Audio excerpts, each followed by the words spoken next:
this is kind of a wave that is, flooding the whole planet. How do you approach a pandemic that creates fear, as an individual? As well as how do you approach your life with this pandemic or this crisis?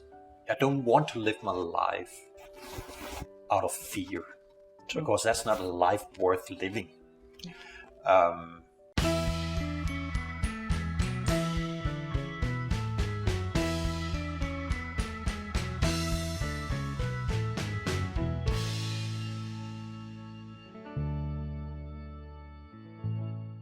So how you think the world overall handle the pandemic situation? It's just in the way I see what is happening, it's just way bigger Maybe. than you can. Of course, we can talk about, and we will talk about, that how does it impact that individual in that certain generation. But it's very difficult to get around all of it, in my opinion, if we don't understand the impact that we are experiencing right now, right here in the world. Not just because of the pandemic, but pandemic is a result of the same thing, you could say. There is a wave of change almost flooding the globe. And we are on the brink of a big shift in our way of thinking and our way of living our lives and our way of doing business and a way of doing politics and a way of doing everything, your job or whatever it is. So we are, there is a major shift.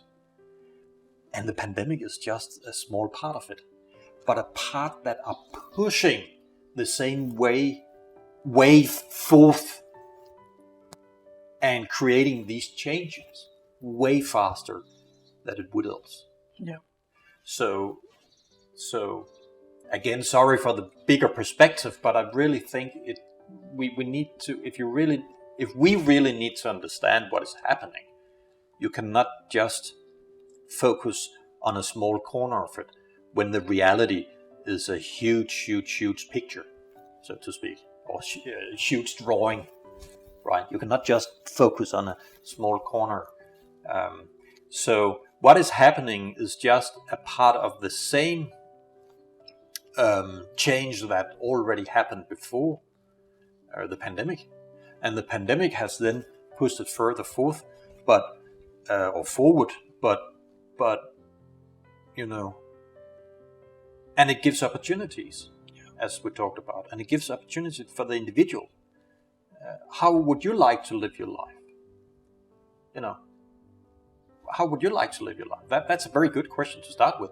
How do I want to live my life from here and forward? And I think that space, that kind of free space to a certain degree that people has been given because of the pandemic, gives them that space to actually ask those big questions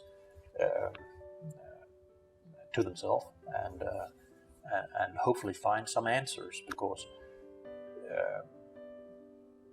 the world is changed. The old world will not come back. I guarantee you that. And another, if I can, I can guarantee nothing. But what I mean is, the old world is gone. The old world is gone.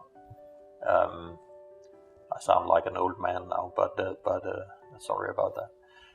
But I generally believe that the old world is gone. And another thing I generally believe is what we have experienced the last year is not over.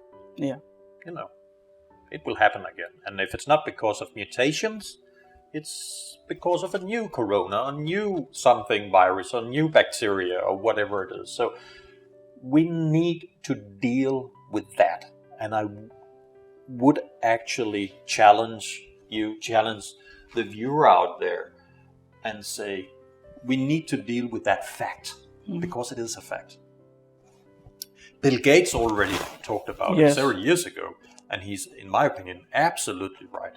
This is something that will happen over and over again.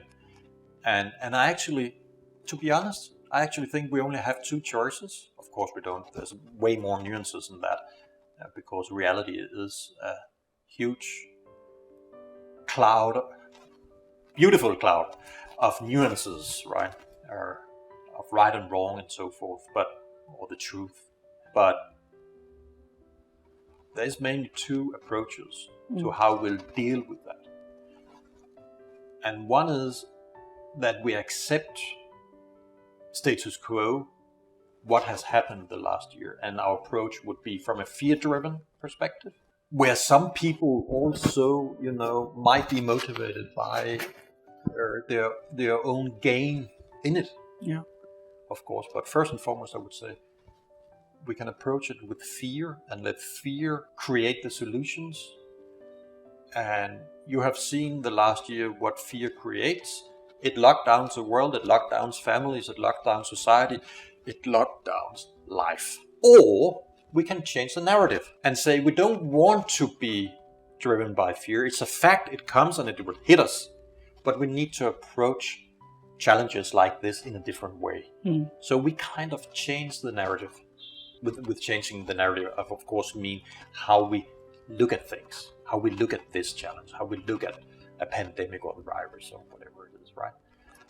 And approach it for a rather rational, you could say, proportionally approach. That's kind of the two choices we have in many ways. And of course, there are a lot of nuances around those two, but that's what I believe.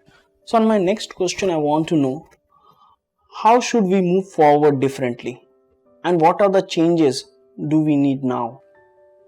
It is about, in my opinion, or my belief, society. We are changing society. Society are changing. The world are changing, and it's changing rapidly. True. And we can either choose to say, I want to be a part of that change and help pushing that change forward, or I don't want to be a part of that change. And just, stay behind, so to speak.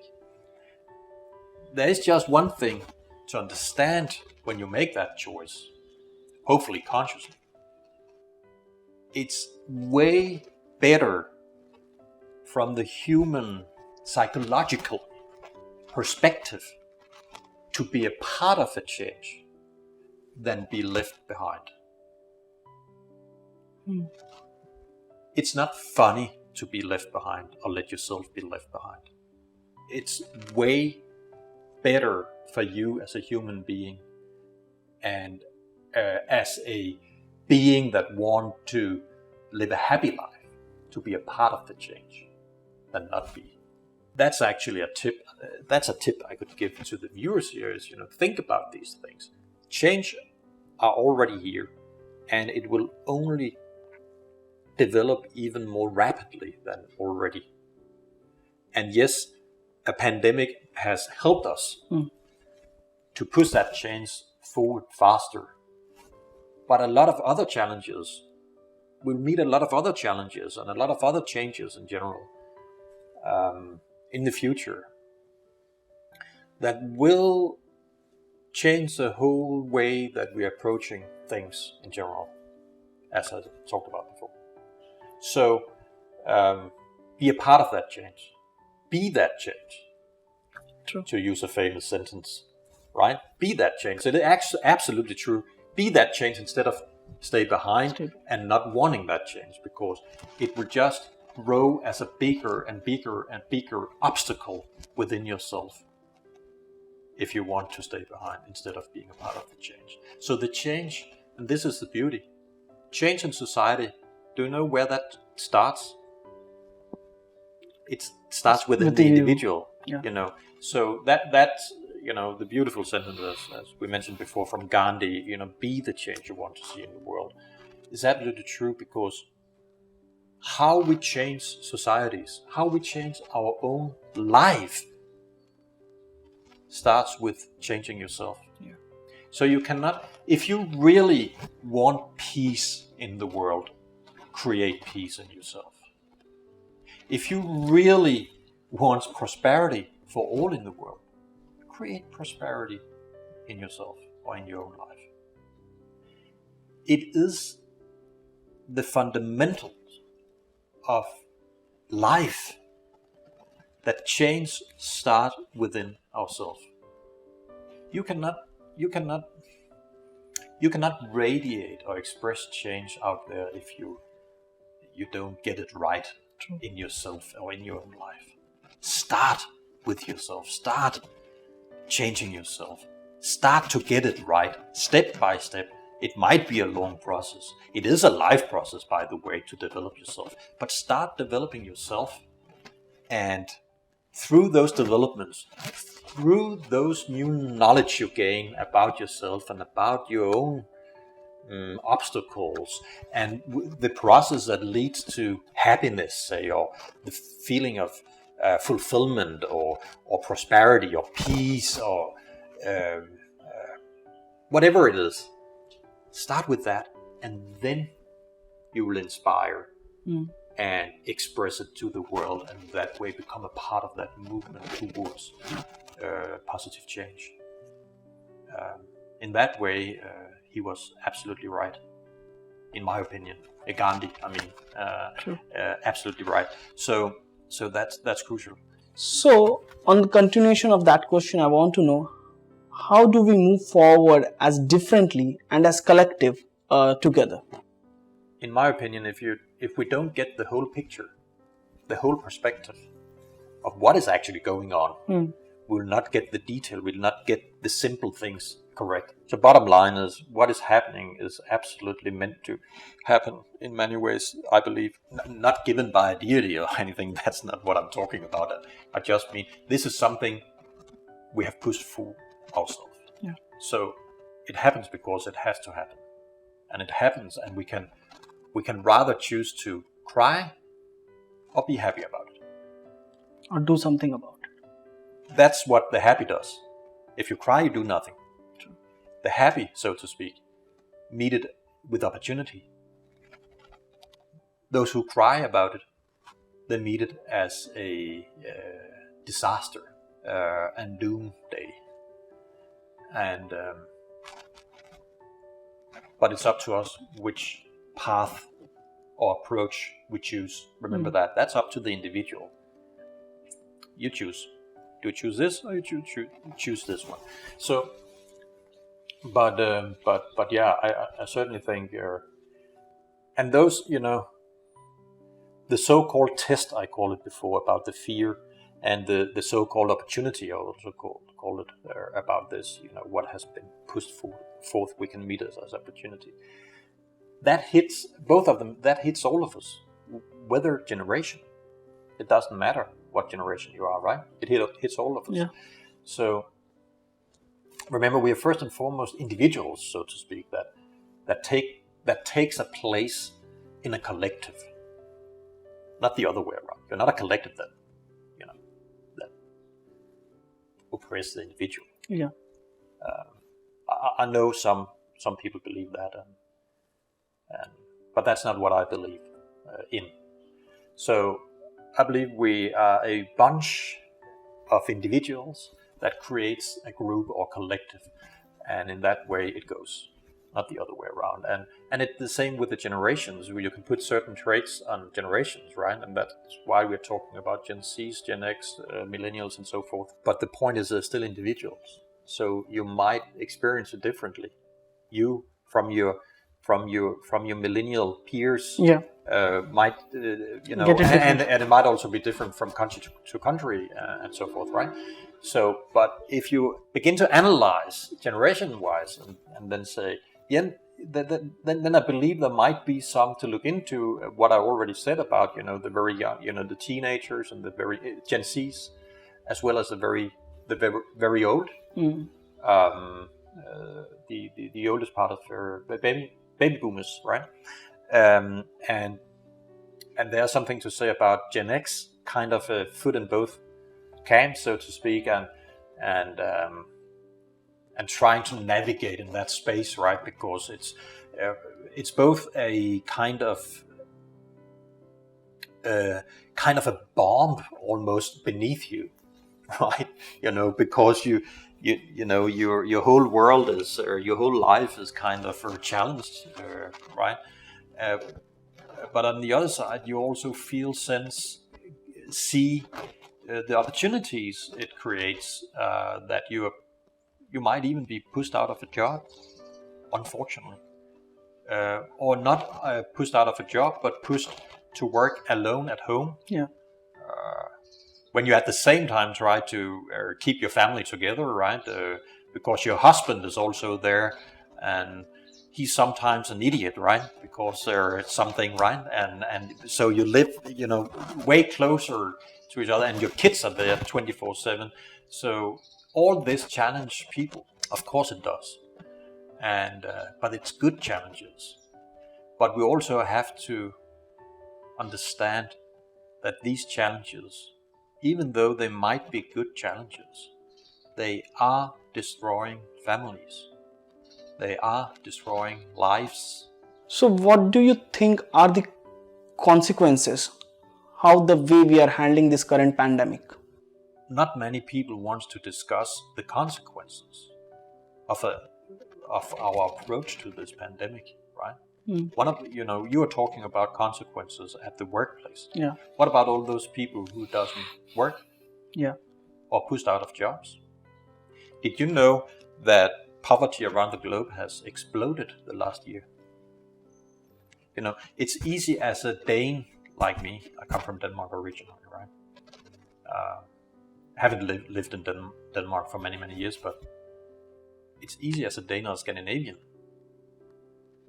to meet this pandemic with a smile on her face, because you have a government who takes care of you.